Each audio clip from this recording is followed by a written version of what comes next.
Assalamualaikum warahmatullahi wabarakatuh.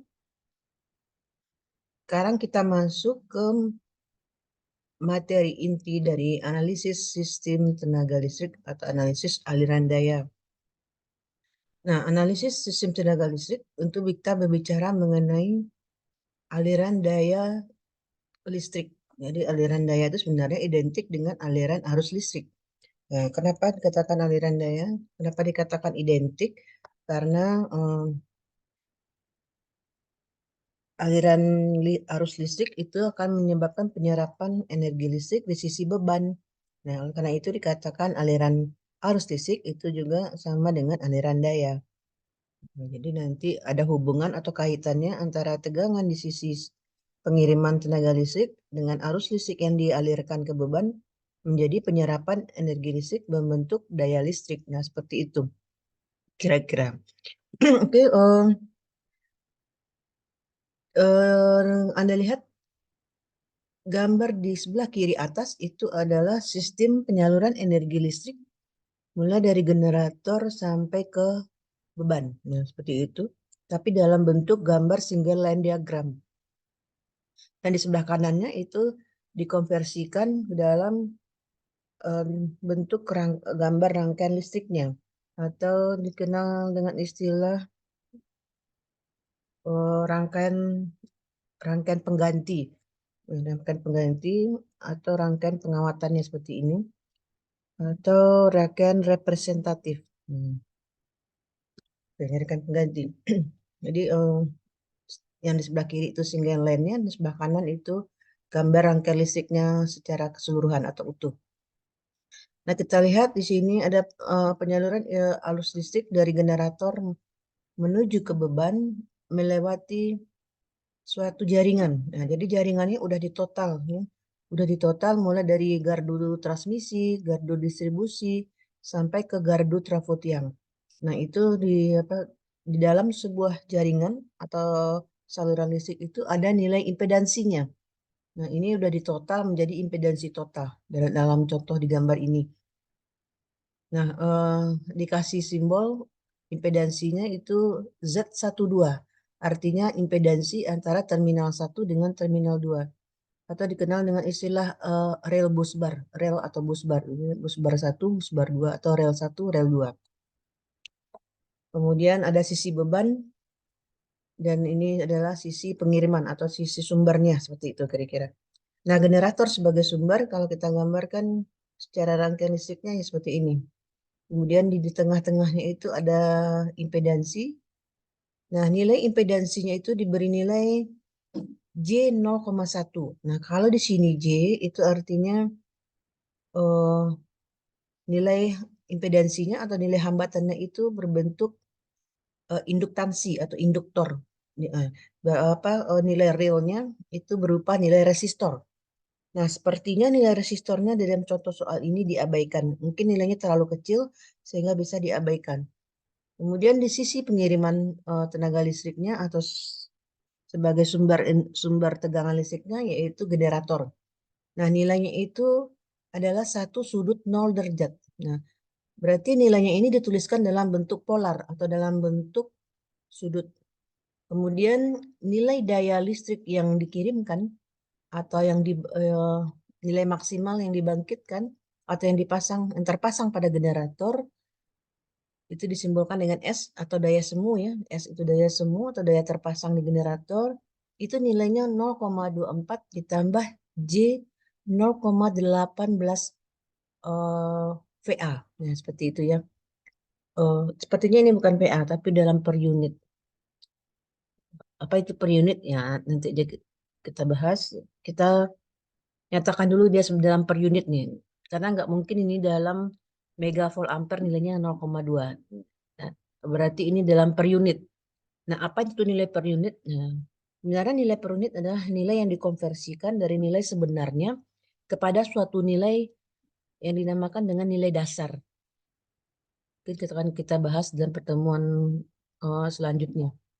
Kemudian nilai pada beban, yang nilai parameter atau besaran listrik yang terdapat pada beban yaitu tegangan terminal beban, yaitu sama dengan tegangan pada sumber, yaitu satu sudut 0 derajat, berarti juga ditulis dalam bentuk polar atau bentuk sudut, dan impedansi beban itu adalah 4 ditambah J3. Ya, 4 ditambah J3 itu adalah impedansinya, berarti ini dalam per unit juga nih. Nah, pertanyaannya, hitung arus yang mengalir. Jadi yang mengalir dari sumber sampai ke beban itu berapa I-nya nih. Kemudian hitung tegangan pada bus P1, kemudian bus P2 atau bus bar di tegangan di P2. Ya, berarti yang di P1 itu adalah tegangan pada sisi kirim. Dan di P2 itu adalah sisi tegangan di sisi terima atau sisi beban. Kemudian berapa daya yang diserap oleh beban. Atau di sini kasih simbol S2 aksen. Nah, kemudian berapa daya yang dikirim oleh sumber atau S1 aksen. Kita lihat di sini penyelesaiannya. Hmm, ya, ini memang slide-nya nggak sampai selesai. Ya, sampai sini aja. Karena ini untuk lebih memantapkan nilai perhitungan imajiner dan polarnya. Jadi bagaimana mahasiswa bisa merubah dari bentuk sudut ke imajiner atau ke bentuk kompleks dengan menerapkan pada contoh soal seperti ini. Kita lihat lagi bahwa daya yang dibangkitkan di generator itu adalah 0,24 plus J018, kemudian tegangan nominalnya 1 sudut 0 derajat. Nah, kemudian berapa daya yang dibutuhkan oleh beban? Nah, di sini langsung angkanya. Nah, kira-kira di mana caranya? Nah, ini Anda hitung pakai imajiner dan polar yang kita bahas tadi dan minggu sebelumnya. Oke, kita lihat bahwa simbol dari daya semu atau daya terpasang itu, ya sebentar, kita masuk ke sini dulu, saya stop dulu ya. Kita masuk ke cara menghitungnya.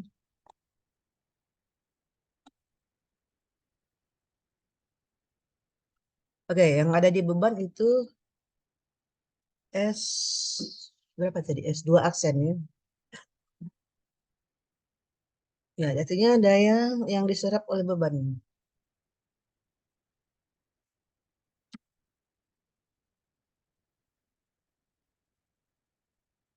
Bentar, berapa tadi angkanya? Diserap oleh beban.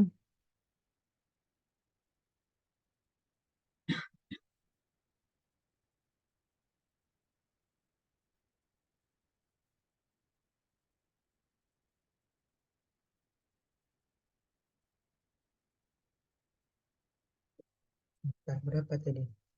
Diserap oleh beban 4 tambah, bentar, saya lupa. Eh, Oke, ini ya. 4 plus J3.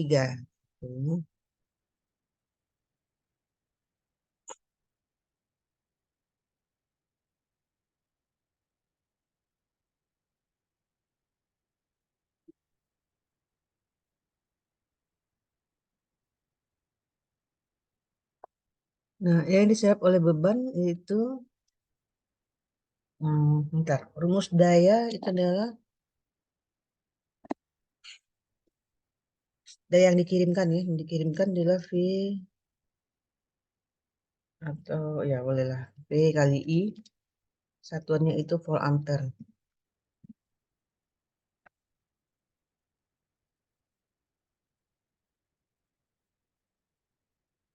Kemudian hmm, atau kita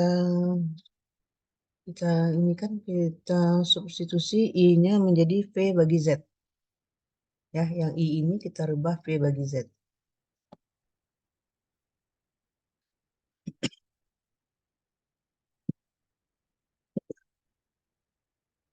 Sehingga daya pada sisi beban adalah V kuadrat bagi Z.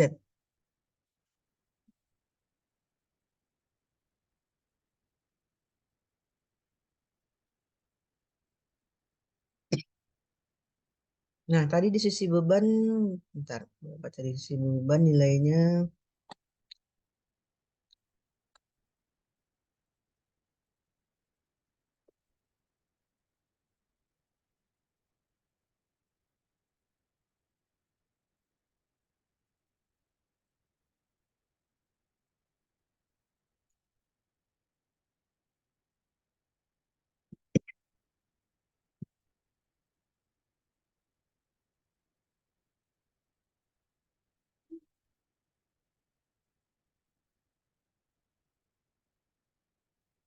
Nah, sisi beban V-nya 1 sudut nol. Kita masukkan angkanya 1 sudut nol.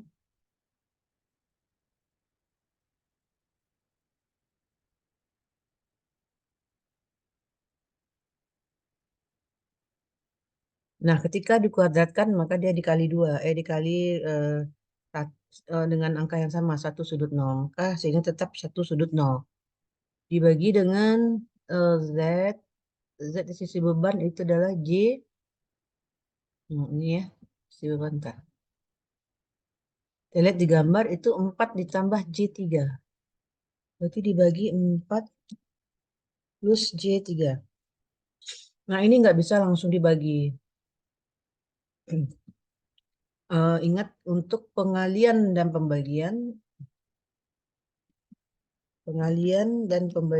operasi matematika mengali dan membagi itu harus menggunakan eh,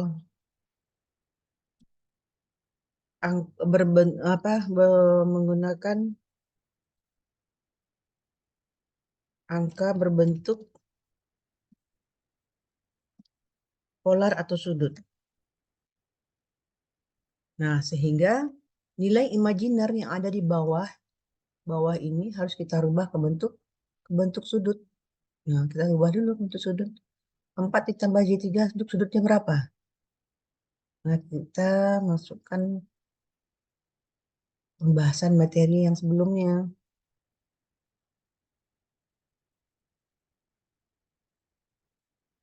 Oke, 4 tambah J3 berarti kita cari nilai R-nya. Ya, kita bayangkan ya, ada apa segitiganya. Kita cari nilai R-nya yaitu akar dari 4 kuadrat ditambah 3 kuadrat.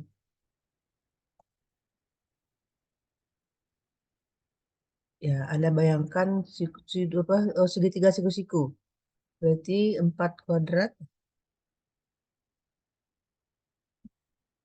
tambah 3 kuadrat. Nah, berarti akar dari 4 kuadrat itu 16 tambah 9, 25. 16 tambah 9 ya, 25 ya.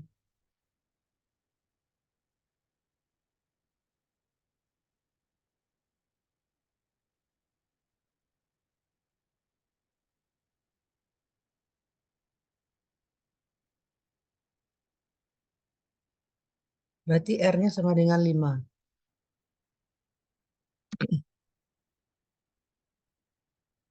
Nah, kita tulis R sama dengan 5. Kita cari sudutnya dulu. Sudutnya pakai pakai sin dulu. Sin theta sama dengan,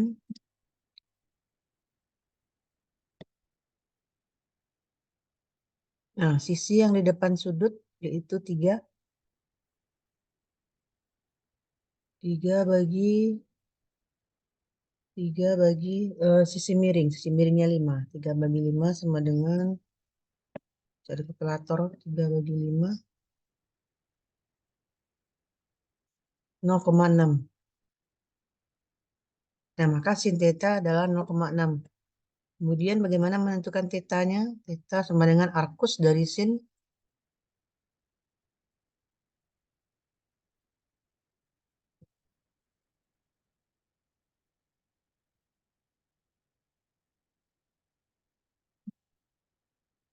arcus sin 0,6. Nah, kita akan cari di kalkulator. Kita lihat kalkulator sebentar. Arcus sin 0,6 fungsi kosin 36,87 derajat.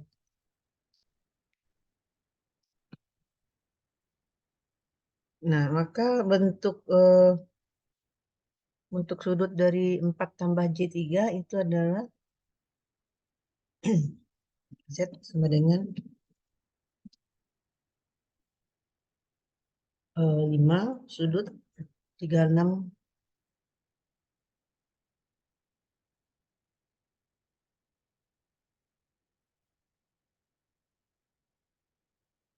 36,87 derajat.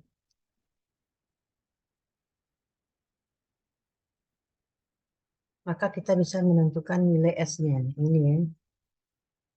Nah, masukkan ini kita rubah copy, oke, kita rubah 1 sama dengan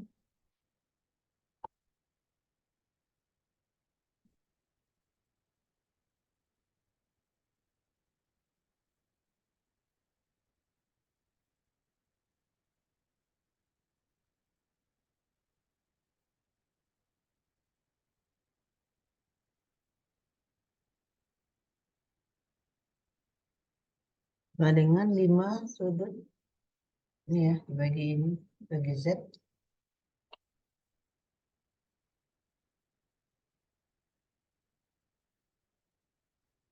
Nah, 1/5 0,2.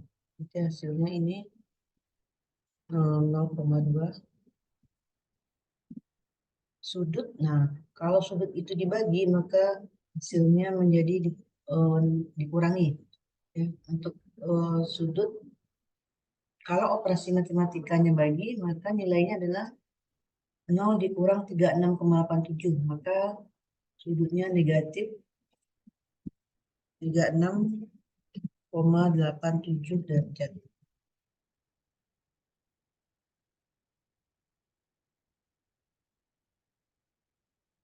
Nah, jadi hasilnya adalah daya sama dengan, ini belum I ya, masih daya.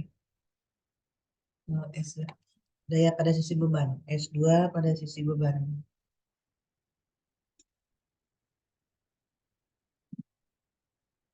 Nomor 2. Nah, kalau kita mau rubah lagi ke bentuk imajiner, maka kita rubah lagi ke bentuk A ditambah JB. A ditambah JB, pakai rumus yang tadi, A sama dengan R cos theta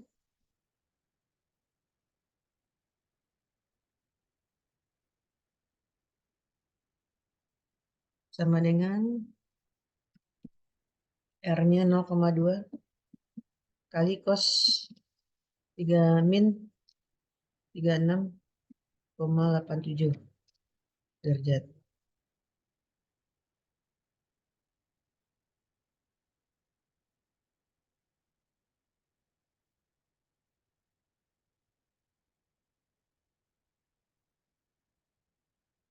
Sama dengan 0,2 kali cos dari negatif 36,87. Bentar, kita lihat di kalkulator. Negatif 36,87. Nah, kita cari cosnya berapa? Cos 6,87. Cosnya itu 0,8 dikali 0,8. Nah, positif ya sini. Sama dengan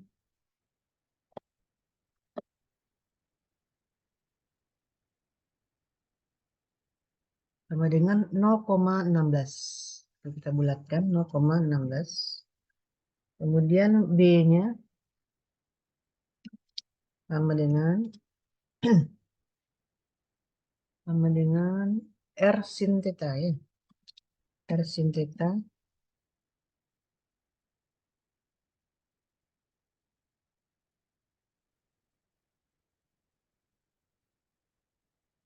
sama dengan 0,2 sin 36,87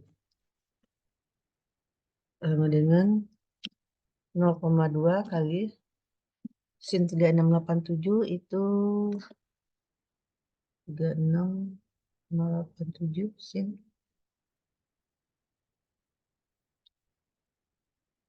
0,6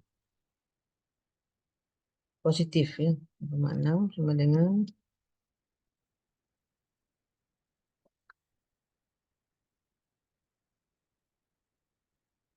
0,12. Nah, maka bentuk imajiner dari S2 aksen ini.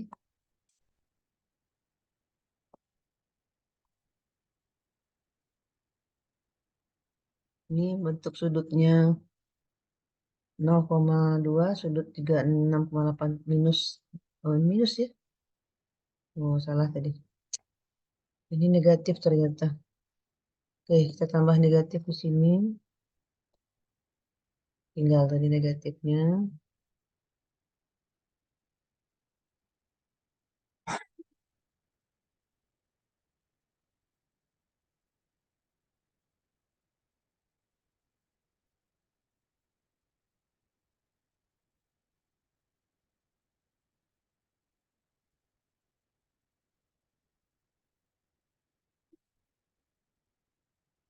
Kita ulang lagi negatif dari 36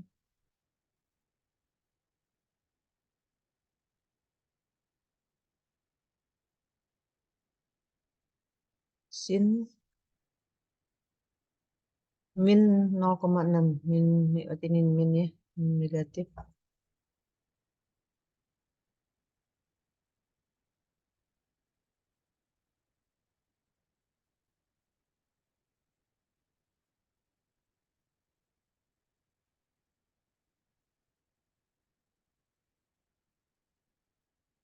Nah, ini juga min 12-nya juga negatif.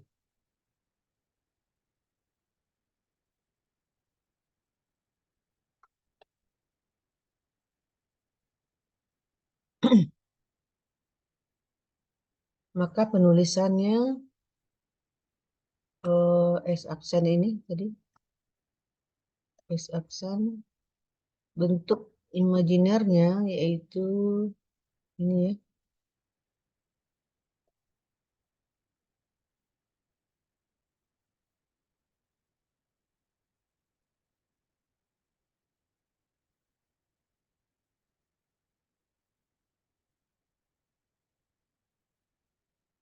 Nah, bentuk sudutnya 0,2 sudut min 36,87, maka bentuk imajinernya adalah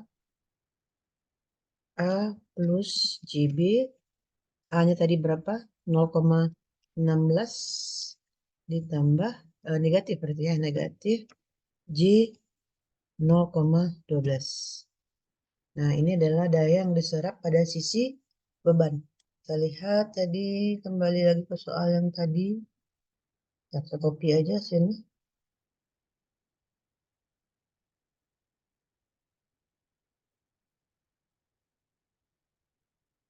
Hmm.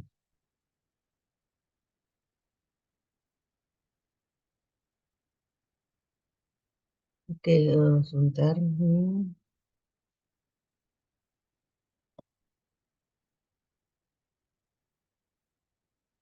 Ini 36.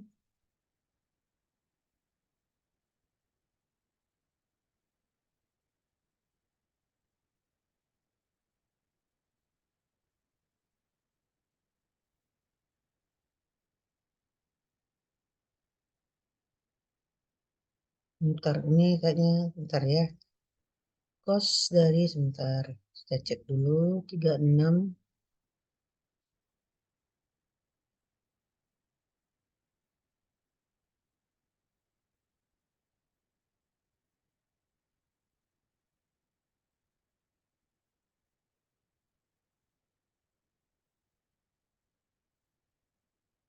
Oke, kosnya positif. Oke, sinnya negatif.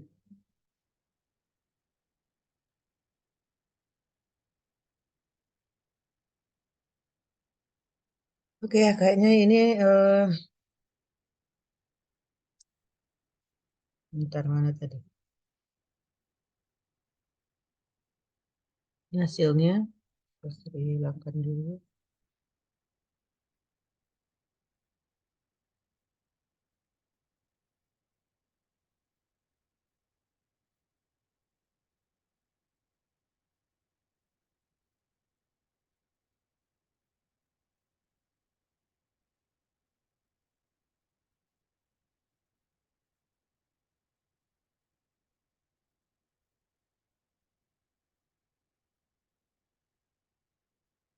Nah, ini jawaban dari soal yang tadi.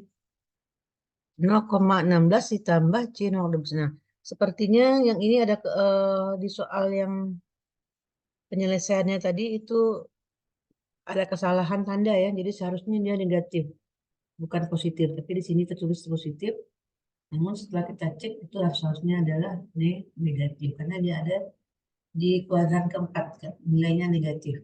Tadi J-nya seharusnya juga negatif. Nah, kira-kira seperti itu penyelesaiannya. Kita lanjutkan di pertemuan berikutnya untuk I, menghitung nilai I. Dan kita akhiri. Assalamualaikum warahmatullahi wabarakatuh.